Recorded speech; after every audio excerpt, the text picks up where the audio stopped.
what's happening in Bangladesh. Dhaka University Faculty of Arts Dean has resigned amid mounting pressure from students who've accused him of being unfit for his role and of siding with oppressors during the recent protests. Meanwhile, a video has now gone viral on social media where it is being claimed that a few students entered his office and recited the Surah Fateha of the Quran, after which he was forced to resign from his post. That video is on your screens, which has gone viral on social media. Students are alleging that Professor Bashir was involved in attacks on Dhaka University students and had previously sought to punish them who joined a Quran recitation program on campus during Ramadan. This comes as a number of vice chancellors have resigned from public universities in Bangladesh. Most of these resignations have taken place following the ouster of former Prime Minister Sheikh Hasina in the wake of the mass upsurge led by the students. 13 vice chancellors, we've been told, have resigned. However, the latest visuals that have gone viral on social media do indicate what could be rather troubling times in universities of Bangladesh, where,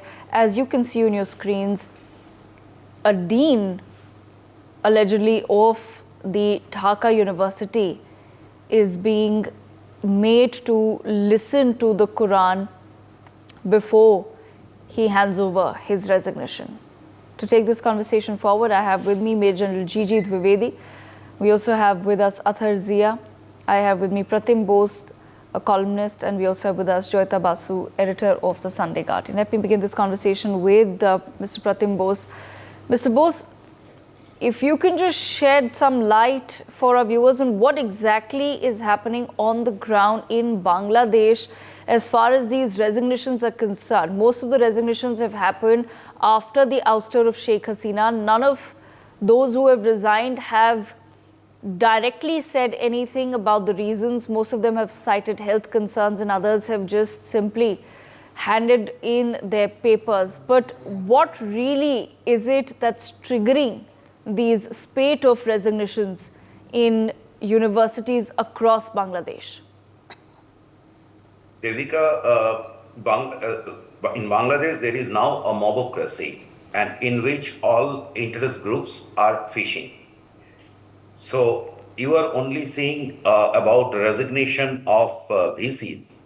It is happening down to the school level, to offices, everywhere. You are aware that they brought out a list of 51 journalists who would be barred from press club. I mean, they will be delisted.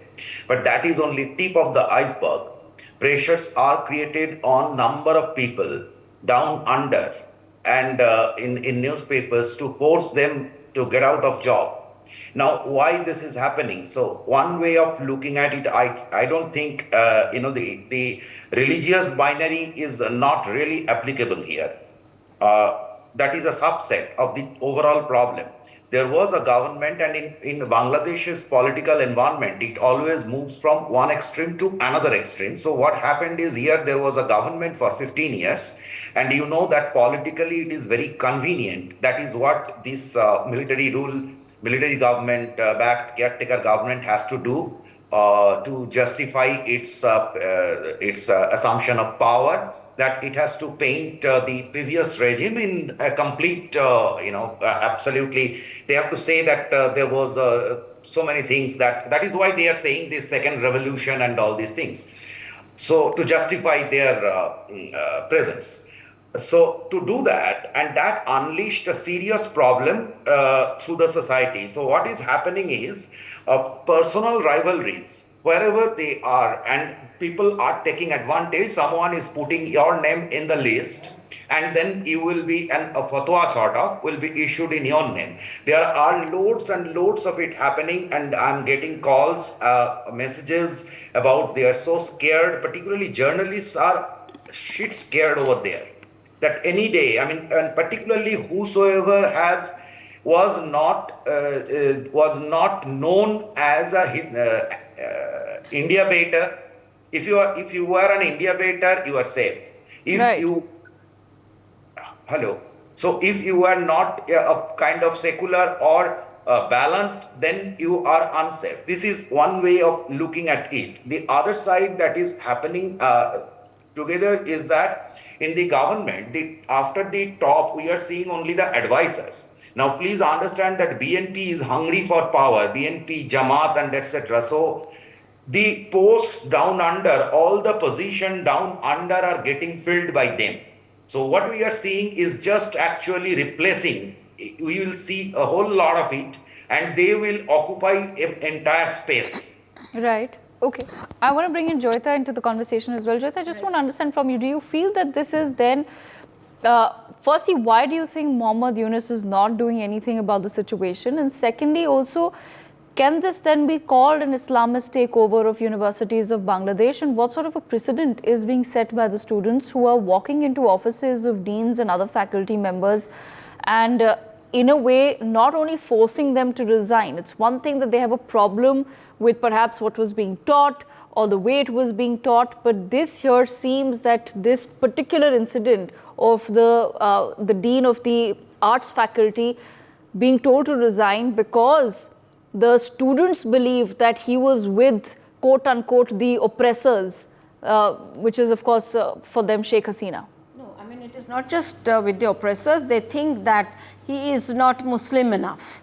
Okay, I think that is also one of the reasons. So let's not forget what we have been saying right from the beginning and what the Americans are basically trying to say, things like, and some Indians as well, that we are spreading conspiracy theories, we are spreading fake news. But the fact of the matter is that what we have witnessed in Bangladesh, it's basically an Islamist takeover, because if you are looking at the students' movement, of course there were regular students over there, but a large section of it, I would say main that so-called revolution and the movement was hijacked by what is known as the Chhatra Shibir of the Jamaat-e-Islami. So these are radicals, and the kind of, whatever we saw in Bangladesh after August 5th, the kind of violence, the Jamaat students were all involved, the Jamaat students, the Jamaat cadre, they were all involved. If you look at what is going on in Dhaka, the US embassy itself, they have shut down consular services, they have gone into what is known as an ordered departure status. So you see, the US, which actually helped this government to help basically ensured that Hasina was removed, that they were supporting this coup. Some sort of a military coup also actually took place. So you see, they themselves are running scared, because now they are scared of the jihadis, because the jihadis are now turning on, what is known as the great Satan. So as a result of which, this is all a reflection of that. This is a complete takeover of Bangladesh by the Islamists. What I find extremely disappointing is that I was in fact in Bangladesh. I had gone there in 2013 when the Shahbag movement was at its height. Shahbag movement was against these clerics, these conservatives. So there was a square in Dhaka called Shahbag Square, where these students were known as progressive students, and they were actually fighting against, they were raising their voices against the extremist. At that time, I would say, yes, not a fringe, it was kind of becoming more mainstream. Because you see, these extremists were chopping off hands of the bloggers. I think they were killing bloggers. Whole lot of incidents had happened. So there were these students out there protesting this Islamic and Islamist takeover. It is absolutely shocking and disappointing to see that students' movement in Bangladesh has taken such a turn towards, I would say, the dark ages, the regressive movement it has become. It is unbelievable, but yes, we were being warned about it, that even when you are talking to a person who seems absolutely normal, he just might turn out to be a Jamaat sympathizer, a hardliner. In this context, let us not forget the 2016 terror attack that took place in Dhaka at a cafe, where these, they were in fact also related to the Awami League. Some of these sons of these Awami League leaders, they were well-educated, English-educated youngsters who went around, who became terrorists. killed 24 people. So from that time onwards, these doubts started cropping up about what was going on in Bangladesh. And you see, this is what we are witnessing. Bangladesh is going full radical. It's extremely disappointing, I would say, and scary. Okay, Athar Zia, bringing you into the conversation as well. Whatever is happening in the universities of Bangladesh, and especially now because of social media, the videos that are circulating, very troubling visuals coming in, can this, or rather should this be called hooliganism in the name of religion? You see, Devika, that what I will see and what I was very happy about Bangladesh, that it was a democratic and secular country, and before Sheikh Hasina was very firm that no untoward incident should take place against minorities. There was an incident where some masjid was, desecrated, and fair inquiry was done, and it was found that it was some Muslim fanatic who has done it to incite violence. And they were punished very strictly. So a firm message had gone to everybody, and majority of the Bangladesh people, and especially students, they are right-thinking people, secular and human. Now, after this revolution, and I don't know, some international conspiracy has cropped up, and this government was, removed, which has developed Bangladesh like anything. Last 15 years, GDP has gone above India, and their currency has gone up, and the economic stability was there. Despite that, this has happened. So naturally, the Islamic fanatics and Jamaat-e-Islami kind of people are involved there, and now they are exploiting the situation to preach and propagate the fanatism which they advocate, but they will not find the success out there.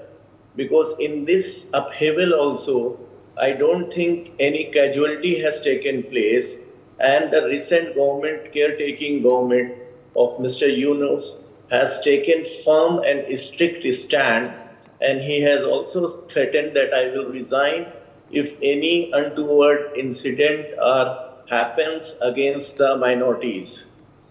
Even we have seen widespread, which has not got the publicity, that the students were there at the guard of all the Hindu brothers' places and homes and religious places. This university VC resignation is of course there, and this is always happens when some microscopic minority which becomes vocal and which becomes outrageous. But I am dead sure during course of time the law will prevail, because I think the army and the present caretaking government is not that fanatic supported. Otherwise, Hasina, government could not have lasted 15 years with a firm iron hand.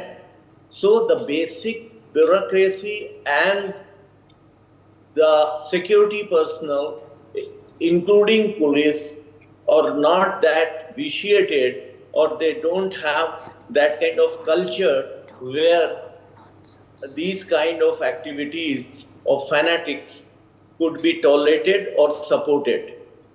These people are trying that some people who were very secular or who were basically pro-Indian. Yes. Basic problem is that the pro-Indian journalist or pro-Indian right-thinking, intellectuals, academicians, and bureaucrats who are very far rightedly and very aggressively pro-Indians, and they were supporting the right things, are being targeted right now by, pinpointing and by, selecting them.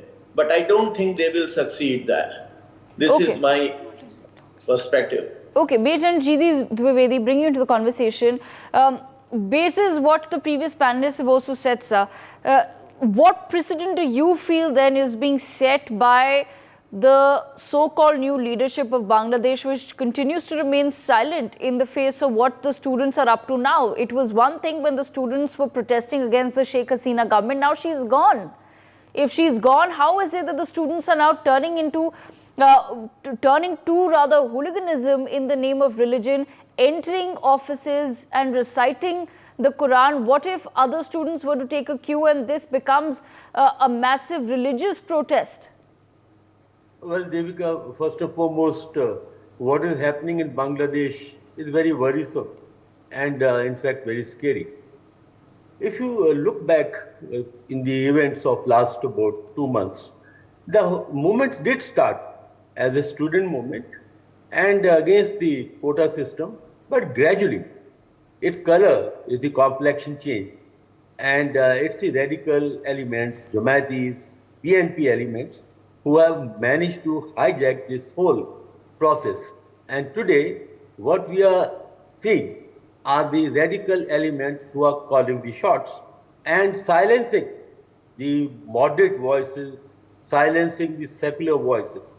Now here, 3-4 things are very important. Firstly, I fought Bangladesh war, follow this nation very closely. Students were never the kind of image that we are seeing. They have been very patriotic. And I saw during my Bangladesh stay that the students were well-meaning. They are the ones who want to build the nation, and students were never the radical elements. Now, what we are seeing is, firstly, is all mobocracy. I did an article in First Post and made a couple of points. What we are seeing is that basically the current interim government is the government which have been selected, nominated by the army.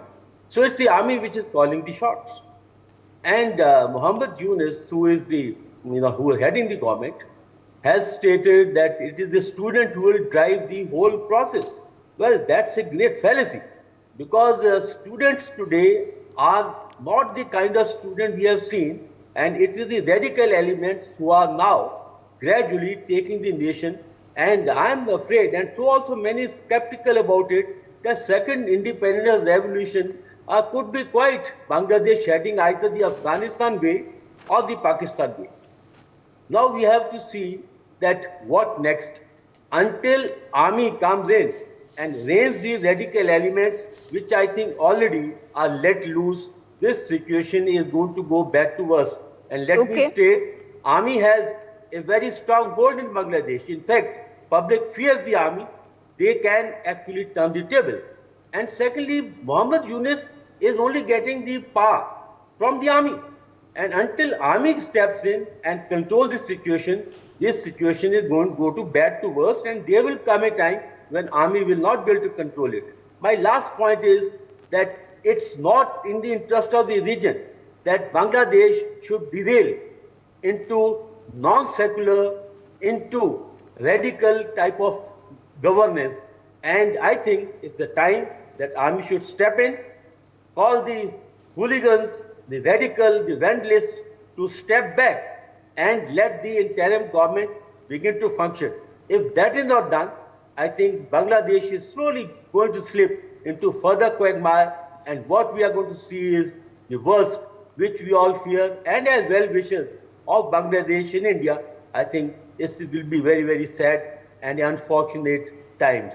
Okay, but Joyita, bringing you back into the conversation, it was one thing for people to say that the army needs to, of course, step in and the interim government needs to step in when these were just all protesters on the ground. They were just people on the streets. And back then, we had also heard some students in Bangladesh saying that our movement has been hijacked, it's been taken over, some radical elements have now joined in, and we don't know who these people are. But what can the army or an interim government then possibly do in a situation like this, where it seems that students themselves have reached a point where they are somewhere reflecting some sort of a radical mentality? Well, first of all, you expect students to run a country. Well, all that the students can do is that, they are going to run that country aground, and that's what exactly is happening now. And let's not forget, when you are talking about the army's role in this case, what was the army doing? I mean, army ensured that Hasina left. Army at least gave her that much protection that she did not get lynched by the mob, that she could flee to India, and that's what exactly she did. But beyond that, what has the army done in the last couple of weeks? The first thing that this army chief came and said was that we are going to form an interim government. It will be a representative government, everyone will be there. And then suddenly the name of Muhammad Yunus came up from somewhere out of the blue, and then obviously that is the US hand over there. So you see, and after that, when violence started on the streets in the remote areas, in the interiors, the army, the police, everybody stayed in their barracks. They did nothing. Okay, and we also do not know for certain how radicalized a section of the army itself is, because if that is the case and there is some fear, yes, that it is happening, then I would say this movement has gone, as I am going to say again, this Bangladesh has gone to the jihadis very well and totally. Let's not forget, one of the previous panelists said, oh, everything was hunky-dory in the time of Hasina. It was not. Serious attacks took place against Hindus, because you see, Hasina herself was hobnobbing with the jihadists, Hefazat Islam, to counter the influence of the Jamatis. She kind of was helping the Hefazat, but then they also turned. If you remember the protest that happened against Prime Minister Modi in 2021, when he went to Bangladesh, it was basically carried out by Hasina's quote-unquote pet jihadis, these Hefazat people. So you see, in this, all of them are basically radicals. It is just a question of degree. Who is terrible, who is 10 times, and maybe Hasina was once or twice, but at least, yes, she had been to an extent. After, I think, last couple of years ago, there was a huge attack during Durga Puja in the interiors, where idols were smashed, where people were killed, where villages were burnt. After that, I think it was for the first time in 2023 that Hasina managed to ensure calm. Now you see what has happened. I will be very, very, in fact, terrified of the situation about the way things are, happening in Bangladesh, because now we have to be very careful, because our border is porous. Pakistan, ISI, and of course there is a Chinese hand also in that. They are waiting to send in all these jihadis, you see, all these actually, they are fundamentally, there are so many terrorists, they are going to send them into India. That India-Bangladesh border is totally porous, and you see states like Assam, Bengal, they are in severe, I would say, in a state of crisis. We should be very worried. And as for these students, well, sooner or, look at them, yeah, some of them, are dressed traditionally, but even the ones who are dressed like modern people, even they are behaving like jihadi hooligans. What do you expect from these people, that they will be able to run a country? What do they understand about governance? Nothing. This is, yeah, I agree, this is mobocracy. They are allowing the mob to rule the country, and the police and the army, they are in the barracks. Okay, Pratim Bose, why do you think that the army then or the interim government have shown no interest really in controlling what is happening as far as universities are concerned, what is happening as far as the students' demands are concerned? Somewhere the interim government has to come and put an end to what the students are demanding. If the students, as was mentioned earlier, that there are now lists circulating of people who were with the so-called oppressors of Bangladesh or with the Sheikh Hasina government, and those people are particularly being targeted and being asked to resign from their duties in universities. Why do you think that the army then is completely silent on the matter as well? Devika, first of all, let us put Islamization part aside. That has been a constant theme in Bangladesh. It was happening for last 40 years. It happened in Hasina's time. Let us keep that aside. We are no one to say whether they will practice Hinduism or Islam. That is a different issue. Army in this case, unlike the previous army governments where army was a claimant to power, this army government is actually, they had to assume power. as part of overall deep state operation. And this army government, the way they are behaving is completely different. And I will slightly disagree with the major, is that the army Islamization has started in army, under army's rule. So these are absolutely mixed issues. So what is happening? Let us look politically. Awami League is thrown out. PNP is not given power, and Jamaat is the biggest gainer of the whole process. Now, when I say Jamaat, I actually mean the overall Islamist forces. So that is what we will see, the Islamization wave. The last point, from our perspective, from Indian perspective, we should be interested in two things. Number one, ensuring, basically our interests, and interests are two. One is, our strategic, economic, and others. The other one is this safety of the diaspora. So I think that can be done. We have nothing to do if they are run by Taliban or whatever, as long as they are ensuring safety and security of the Hindus, and as long as our relationship on strategic, economic, political front goes well. Okay, all right. Major Najidi Vedi, I leave the last word with you as well. So I just want to understand from your perspective, what is it that should be then logically be expected from the army and from the government of Bangladesh from the interim government of Bangladesh at this point in time? Well, Devika, I'll take in two parts. One is internal issues. I think army has to step in now, because wait and watch situation is gone, and the situation is deteriorating day by day. And the students and the radical elements, in fact, among the students, are taking the nation into deep quagmire. And army is the only, I think, organization which can stem this tide. And army has, nominated, propagated the interim government. Now this interim government needs to function. And first and foremost, it brings stability and some kind of environment for the organization to function. Otherwise, these elements will ensure that everything becomes defunct. Once the institution becomes defunct, then the nation comes to a standstill. The second point is India's interest. India's interests are deep-rooted. And until there is a semblance of governance, I don't think our interests are going to be taken care of.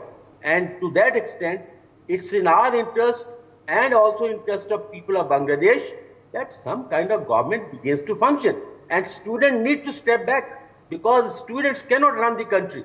They have done their bit. I think it's time now for the army and for the interim government to function. The third point is India needs to stand by Bangladesh and assure them that whatever happens, whosoever comes, we are for them, but we will not accept any atrocities against our diaspora, because nations are recognized how they stand with the people. And it's time that India must give a very straight and a fair message that atrocities against minorities will not be accepted, and any inimical forces, maybe anti-India elements, if they try to damage our interests, then our response will be very firm.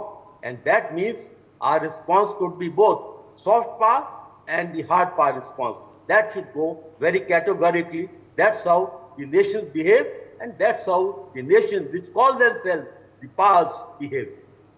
Right, absolutely. For more such videos, subscribe to the NewsX YouTube channel, hit the bell icon.